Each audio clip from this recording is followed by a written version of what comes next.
Honestly, if Kanye West offered me a record deal right now, I would not sign it. Same goes with Travis Scott's Cactus Jack label and also Playboi Carti's Opium. As extremely tempting as it would be to sign with your favorite rapper, as we're about to see, this is one of the worst mistakes an up-and-coming artist can make. While it's true that you do receive an instant boost of clout simply by attaching your name to an established star, not only is that shadow often too much to outrun though, but then like Ken Carson and Destroy Lonely are literally saying, it's easy to get trapped inside that box. For another artist to give an artist a shot and then see that artist get as big or bigger can be tough. A lot of people wouldn't be able to handle that. A lot of people who have artists signed can't handle that.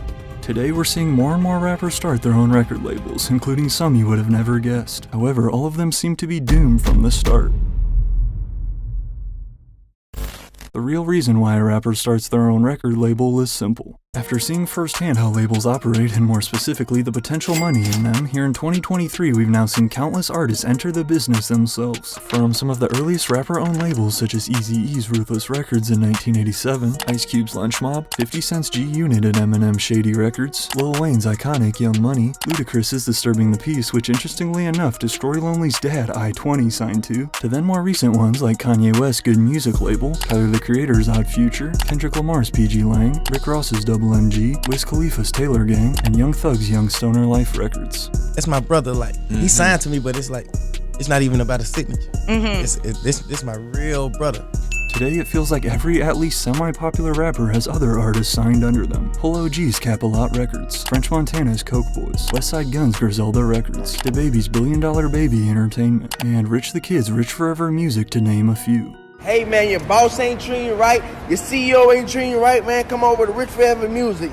Now, while you may be thinking that some of those labels I named are rather successful, such as Young Thug's YSL, besides Young Thug and Gunna though, how many of these other 13 artists have you really heard of or listened to outside of maybe a feature? The same goes with Gucci Mane's 1017 Records, Chief Keef's Glow Gang, but we'll get more into that in a second. However, this is where it can start to get a little confusing. Most times these rapper-owned record labels are imprints of a separate major label and they don't typically handle distribution of the music. For example, Kanye's Good Music label was an imprint of Def Jam, YSL is an imprint of 300 Entertainment, and J. Cole's Dreamville is Interscope. But then over at Travis Scott's label you have someone like Sheck Wes who is signed to a joint deal between both Good Music and Cactus Jack, along with distribution through Interscope. Although Don Toliver's signed to Cactus Jack too, but his distribution is through Atlantic. Or another example, Lil Wayne's Young Money is an imprint of Cash Money Records but distributed through Republic. Like I said, it can kinda get confusing to the point where some rappers don't even know they're signed to multiple labels. All I know is Cash Money West and Wack 100. It could.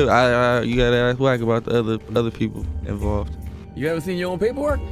Nah, I seen it, but Wack showed me. I ain't see the, To put it simply, almost every artist-led record label is either owned or working in partnership with another label, and the amount of actual involvement these stars play in the careers of those they sign definitely differs depending on where you look. The way I see it though, signing another rapper is like the ultimate cosign an artist can give. However, despite these stars' initial goal to basically take you in and show you the path to be successful too with what seems like a dream opportunity, that is very rarely how we see it go down. Since the day that designer first signed to Kanye West in 2016, his career was never the same again. After, as he describes, an 11-label bidding war following the success of his smash hit Panda, all it took was one phone call from Kanye for his mind to be made.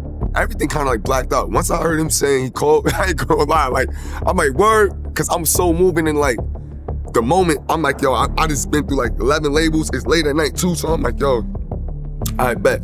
As I mentioned before, it would be one of the hardest things in the world to turn down an offer from Kanye West, or Lil Wayne, or Travis Scott, etc. Especially when they're your inspiration for music, and when a lot of these guys who sign are typically pretty young and don't come from much. He's recording Carter 3, so I'm just in the sauce it's right weird. now. You know what I'm saying? Yeah, Like, right. and then we did Bedrock, and it was like, you got to sign. You want to get on? He's like, this gonna be the single.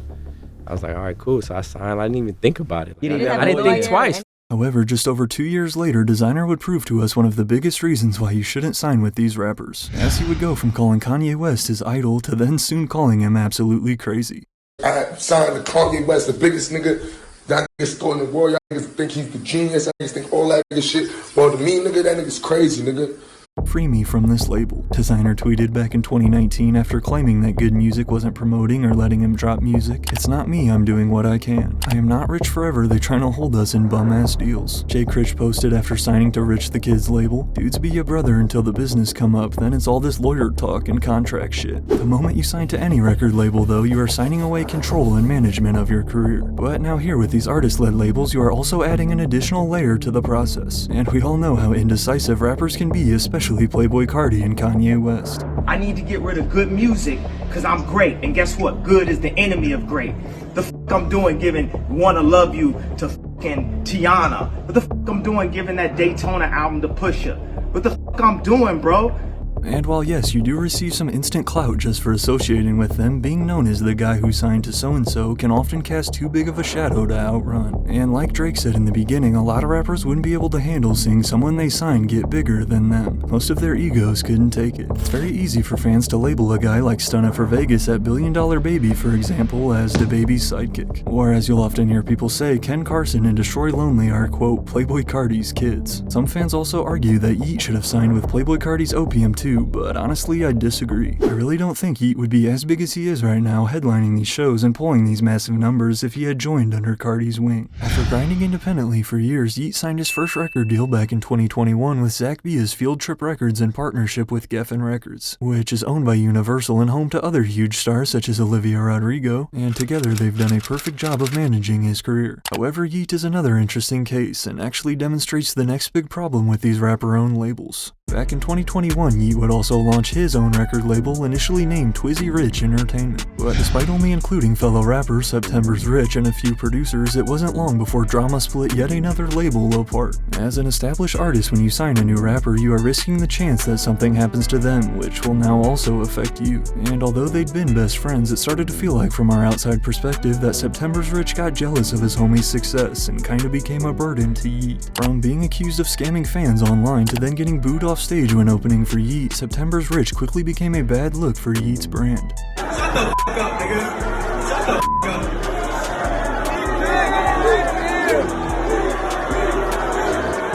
Alright, man, watch this. But we've also seen so many other cases of this happen too, such as Gucci Mane's former artist Baby Rex becoming the first rapper to ever get signed and dropped in the same day. After he got cancelled for this tweet following Takeoff's death, we saw Travis Scott receive a lot of the blame after his new artist Sofago's debut album flopped and for the way he's been handled. The whole Gunna snitching rumors have kinda left YSL up in the air for the time being, as well as then you get someone like 88 Camino of 88 Glam who after being dropped by The Weeknd's XO record label for SA allegations, then tries whatever they can to publicly bring down your label with them. This nigga makes 500 M's a year, and he can't give his nigga one song. I'm like, Abel signed me, he didn't even give me a feature. That right there is also a tough decision for these rappers. We see some artists such as Drake give his OVO sound signees features to immediately boost their careers early on. Some such as Sofago seem to be trying to establish themselves solo and play the long game. Or most commonly you'll see these labels go the route of releasing compilation projects that feature everybody on their roster. At the same time though, as an artist, once you sign to a big rapper's label, your career is now also affected by what happens to them as well. Unfortunate incidents such as the Astro World Festival put a wrinkle in all of Cactus Jack artists' plans. Gucci Mane was forced to drop the Migos from his label when he went to jail, and Kanye West, you never know what he's gonna get into next. I wish Kanye was more involved in my career, said Check West, who I actually covered in my last video. I don't know what the f*** he's getting into. I'm putting in 110% and my label is giving me, what, 10% of that? Former good music artist Tiana Taylor stated, I feel underappreciated. Shit is being said today that is beyond disappointing. Pusha T told XXL as he announced he was stepping down as good music president following one of Kanye's recent rants. I didn't really get to speak to Kanye as much and shit. And then he wound up going the Christian route and then the Trump route and shit. I'm just like, I just gotta get my situation right, you know what I mean? For every big name artist you know of at one of these rapper-owned record labels, there's probably at least 5 to 10 other guys you've never heard of that have been signed for years. Like, despite finding absolute gold in Drake and Nicki Minaj, what about the other 20 plus artists who were once signed to Young Money too? Besides King Von, who else has really made any noise from Lil Durk's OTF? Or again, nobody on Chief Keef's Glow Gang has even come close to breaking into the mainstream. The truth is though, that's how every record label works if we're being honest. You look at any major label and you'll see that the majority of their roster isn't even poppin', but then they'll have a few big stars to make up for it. These rapper-owned labels are still record labels, and as we know, a lot of luck goes into making it in the music industry. Plus, they're gonna have problems too, like all the major labels have. The big difference is we just don't hear about every single miss like we do with Cactus Jack, for example. Some fans argue that Travis Scott has ruined Sofago's career, but really his association with Travis has been what's helped land him these big opportunities, such as performing on Jimmy Fallon, going on tour with Trippie Redd and Nav, and getting in the studio with Pharrell. But again, it's more about what you do with the opportunity. They doing a lot for me and like teaching me a lot. That's dope. That's super dope. I'm getting a lot of game from them.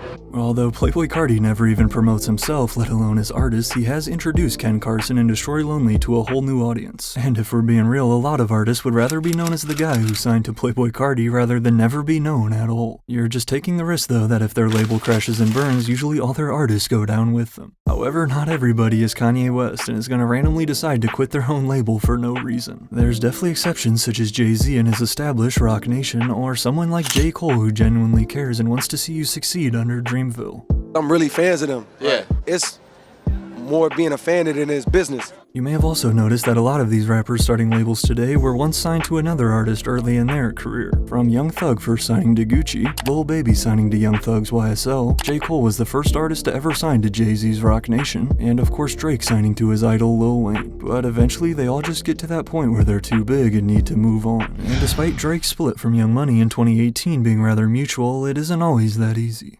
I'm always so grateful for those three people, despite, you know, how things may have ended up. While one could look at a label like Cactus Jack and say that it's a failure due to Sofago and Sheck West, someone else could say that it's a success thanks to Don Toliver. There's definitely pros and cons to weigh before signing to another artist, but as we also saw, that's true for any major label. However, I still don't think I'll be signing to Kanye West anytime soon.